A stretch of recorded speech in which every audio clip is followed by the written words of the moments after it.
दोस्तों इस वीडियो में हम लोग इस तरह के प्रश्न को हल करना सीखेंगे। तो इस प्रश्न में क्या कहा गया है, इसमें कहा गया है एपी, यानी कि एपी मतलब समांतर श्रेणी। समांतर श्रेणी 5, 6, 7 कामा डॉट डॉट डॉट 50 का अंतिम पद से 10वां पद ज्ञात कीजिए। तो मैंने आपको पहले ही बता दिया कि पद का मतलब क्या होता है, पद का मतलब संख्या होता है। यानी कि प्रश्न के कहने का मतलब ये है कि ये एक समांतर श्रेणी है, इसमें अंतिम संख्या 50 है। तो अंतिम संख्या 50 से 10वां संख्या हमें ज्ञात करना है। यानी अगर हम 50 से पीछे की ओर चलते जाएं तो 10वां नंबर पे कौन सी संख्या आती है, वही संख्या हमें ज्ञात करना है। ठीक है, तो देखिए आप लोग इस वीडियो को पूरे ध्यान से देखिएगा, क्योंकि ये जो प्रश्न है ये बहुत ही महत्वपूर्ण है। तो वीडियो शुरू करने से पहले मैं आपको एक बात बोलना चाहता हूँ कि देखिए इस तरह के प्रश्नों को हल करने के लिए आपको एक नया फार्मूला पता होना चाहिए, जो कि हम लोग इस वीडियो में डिस्कस करेंगे, और उसका उपयोग कैसे किया जाता है हम लोग ये भी सीखने वाले हैं। तो देखिए ऐसा प्रश्न जिसमें ये बोला गया है कि अंतिम पद से 10वां पद ज्ञात कीजिए, इस तरह के प्रश्नों में आपको ये अंतिम संख्या जरूर दिया रहेगा।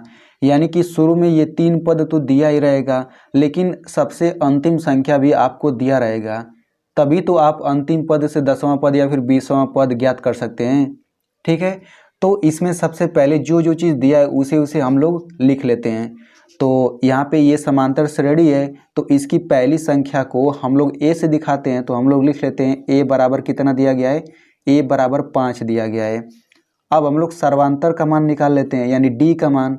तो डी बराबर क्या होता है, डी का मान निकालने के लिए हम लोग शुरू के 2 संख्या लेते हैं और अगली संख्या में से पिछली संख्या को घटा देते हैं। तो 6 में से हम 5 घटाएंगे, कितना आएगा, ये आ जाएगा 1। ठीक है, अब इसके बाद ए और डी का मान जब निकल जाता है तो यहाँ पे ये अंतिम संख्या 50 है, यानी कि लास्ट संख्या 50 है। तो इसको हम लोग एल से प्रदर्शित करते हैं। तो एल बराबर यहाँ पे कितना हो जाएगा, एल बराबर 50 हो जाएगा। और चूंकि अंतिम पद से 10वां पद पूछा है ना, तो यहाँ पे एन बराबर 10 हो जाएगा। अगर अंतिम पद से 20वां पद पूछता तो एन बराबर 20 हो जाता। ठीक है, तो इसके लिए हम लोग एक दूसरा फार्मूला यूज करते हैं। चलिए हम लोग उस फार्मूले को लिख लेते हैं। तो अंतिम पद से 10वां पद ज्ञात करने के लिए ये फार्मूला होता है, ए एन बराबर l minus n minus 1 into D. ठीक है, तो आपको ये फार्मूला याद होना चाहिए। तो सबसे पहले हम लोग एक और फार्मूला हमने पढ़ा था कि ए एन बराबर होता है, यहाँ पे देखिए हमने पीछे ये वाला फार्मूला पढ़ा था, ए एन बराबर A plus N minus 1 into D. ठीक है, तो आप लोग देख सकते हैं कि ये और ये दोनों लगभग एक ही जैसे हैं। देखिए ए एन है तो ए एन है, n minus 1 into d, n minus 1 into d यहाँ पर भी है। केवल यहाँ पे प्लस है तो इसमें माइनस कर दिया गया है और ए की जगह यल कर दिया गया है। यानी कि केवल 2 चीज़ चेंज हुआ है, प्लस की जगह माइनस हो गया है और ए की जगह एल रख दिया है। तो अब आप लोग इसको बहुत ही आसानी से याद कर सकते हैं, तो आप लोग इसे याद कर लीजिएगा। तो फार्मूला क्या है, ए एन बराबर l minus n minus 1 into d. तो इसमें ए एन जो है अंतिम पद से एनवां पद है, यानी कि अंतिम पद से एनवां पद है, और यहाँ पे एल जो है अंतिम संख्या है।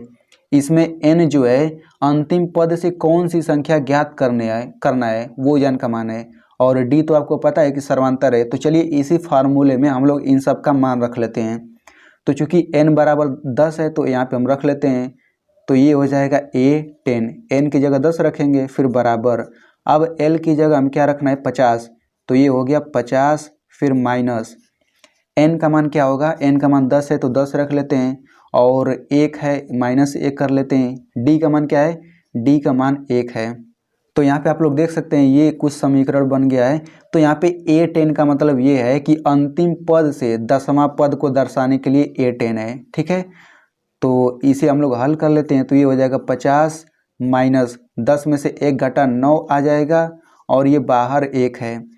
तो जब ये छोटा कोष्ठक लगा होता है और बाहर कोई संख्या रहता है तो उसका गुणा होता है। तो इसका मतलब है कि 9 गुणा 1 है। तो 50 में से 9 गुणा 1 घटाइए, यानी कि 9 एकम 9 हो जाएगा। तो 50 में से 9 घटाने पर कितना आएगा, ये आ जाएगा 41। ठीक है, तो यहाँ पे आप लोग देख सकते हैं कि a10 बराबर 41 आ गया है। तो इसके बाद आपको एक ज़रूरी चीज़ लिखना होगा, नहीं तो आपका प्रश्न गलत हो सकता है। तो चलिए उसे हम लोग लिख लेते हैं। तो आपको लिखना होगा अतः अंतिम पद से 10वां पद 41 है। ठीक है, तो इस तरीके से ये आपका प्रश्न हल हो जाता है। तो जब भी आपको अंतिम पद से कोई पद ज्ञात करने के लिए बोले तो आप लोग इसी फार्मूले का यूज करिएगा और ऐसे आप लोग हल करेंगे तो आपका आंसर आ जाएगा। और आप लोग ये वाला जो लाइन है ना, इसको आप लोग ज़रूर से ज़रूर लिखिएगा। तो आई होप आपको ये वीडियो बहुत ही अच्छा लगा होगा। कम से कम मेरी मेहनत के लिए इसको एक लाइक ज़रूर करिएगा और हो सके तो इसे अपने दोस्तों के साथ भी शेयर करिए ताकि वो भी इसे बहुत ही सरल तरीके से सीख सकें।